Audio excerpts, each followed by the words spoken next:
Hello and welcome to the solution video of the CODE100 Lunchbox Challenge.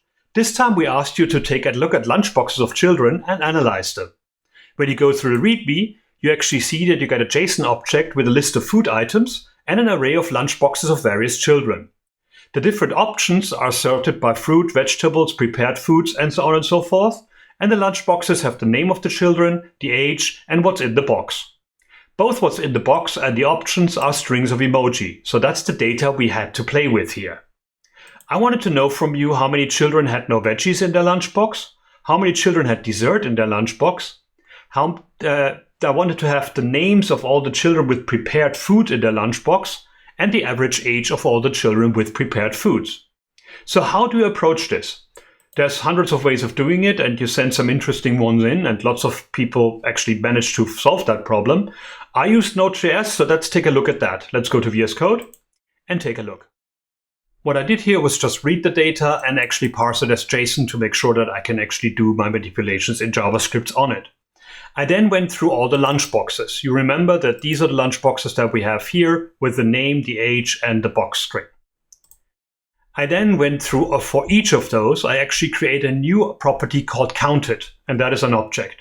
So basically what I wanted to do, instead of looping through all the boxes and through all the box options all the time, I just wanted to have a property on that one that gives me all that information so I can sort on that later on.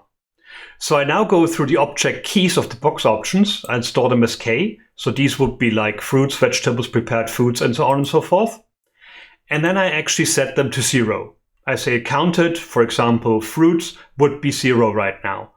I then go through the string of all of the options that the children have in their box, and I do that with array from. With split and emoji, there could be a problem in JavaScript, that's why I use that. I then loop through each of them and compare it with the box options with that K right now. And if there is a match, then I actually add +1 to that K. What that means right now, if I run it through each of those and I do a console log here, is that you can see that I actually changed the array a bit. So instead of just having the Yusuf and age 6 here and the box, I also have the counted property, which is an object with all the fruits, all the vegetables, prepared foods, and so on and so forth. And this I can then use to actually do the rest of my task here, to sort these things out. So I create a new object called result, and the children without veggies are data lunchboxes, and I filter them where the counted is 0. And that gives me all the children without any vegetables. And then I store the length in result children without veggies. I do the same with like sweets and desserts more than 0, so that's children with sweets and desserts. And I do it with children with actually prepared foods. This I store in a variable rather than just put it directly into the results object, because I want to do more with that one. What I do here is actually read the array of all the children with prepared foods and map it and change it to the name of the child and then sort them. And that gives me the name of all the children with prepared foods in alphabetical order.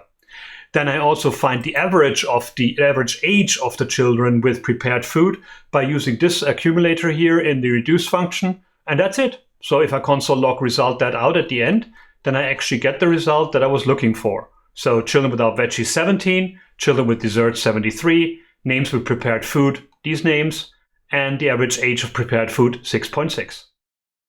And that's all it was. Did you get to a similar result? What have you done? Tell us about it.